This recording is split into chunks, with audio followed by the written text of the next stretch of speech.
Retirement case studies are a great way to learn from real life examples. What are people actually doing? What's working well for them? Maybe what can they improve on? This case study involves two people, both aged 58. The male has a SIP of 400,000 and his wife has a SIP of 150,000. He's got a DB pension that pays 19,000 from the age of 65, and they've both got pretty much full state pension. So their income when they're both 67 will be about £40,000 before tax. They've got no debts, having paid off their mortgage. He's currently taking 18,000 from his SIP, tax-free, using flexible access drawdown to maximize his tax-free cash in the early years. And his wife is taking 14,900.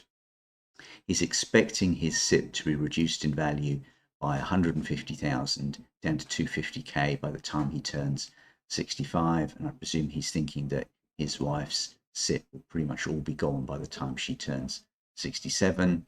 They've got 50,000 in a stocks and shares ISA and 18,000 in an instant access savings account. So let's see how their numbers pan out for them.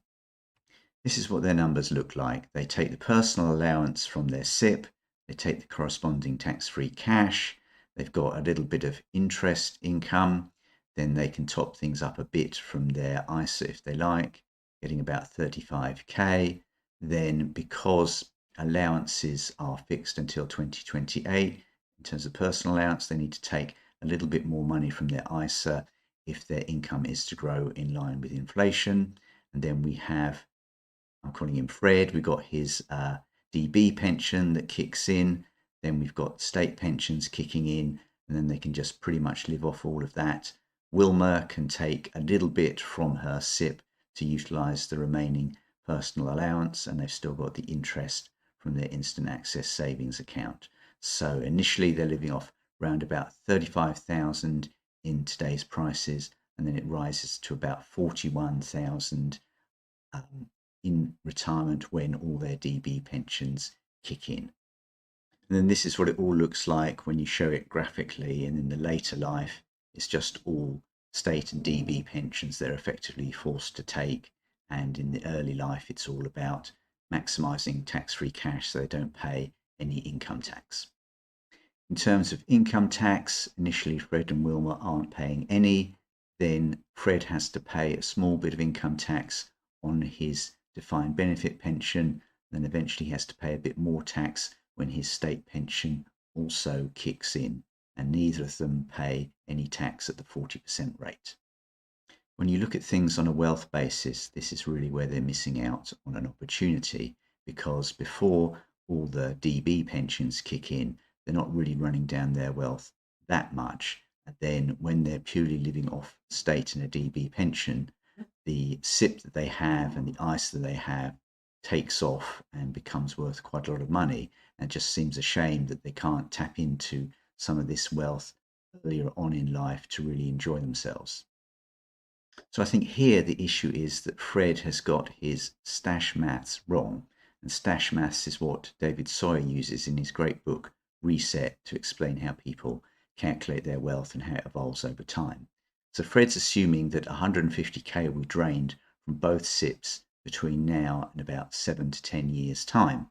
But the 400k SIP that Fred has could generate about 20k a year if it has 5% growth, which is maybe not too unreasonable. And if he takes the personal allowance and the associated tax-free cash from that SIP, it's only £16,760. However, taking the same amount from a £150,000 pot that his wife Wilma has is a different story, because the withdrawal rate there is over 10%. But the point I'm trying to make here is that often you're wealthier than you think, although I don't necessarily advocate running down your wealth to zero before the state pension kicks in. You might find that there are opportunities to enjoy yourself earlier in life if you properly put together a retirement plan. This case study shows to me the importance of having a really solid portfolio, one that delivers reasonable growth, but that also has low drawdowns in terms of the percentage from peak to trough that you might see a decline in your portfolio and how long that decline might last for. And it really highlights how you can put together some core funds that maybe have things like quality as a factor or dividend paying as a factor, and that can help to really smooth out your investing journey, which is why I do portfolio coaching. You can find out more on my website. I think this case study also demonstrates how you can be overly conservative in retirement. And if you don't properly calculate and visualize your wealth over time, you could be missing out on opportunities to enjoy life in your younger years while you've still got your health and all your faculties. So if you're interested in learning more about my retirement calculator, just go to my website and contact me.